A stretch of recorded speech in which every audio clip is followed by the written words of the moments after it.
ណាគេចូលចិត្តថតរូបចូលចិត្តទីកន្លែងដែលស្អាត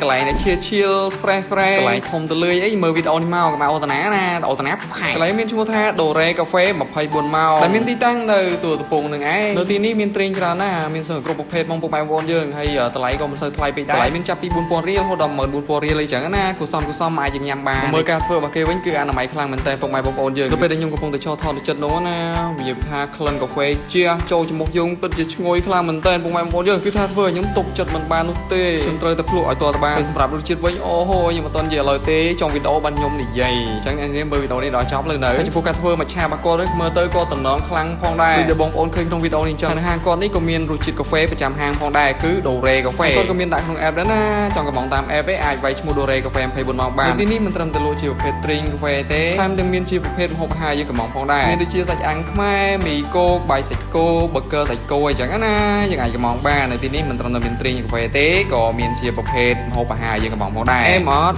សម្រាប់បងប្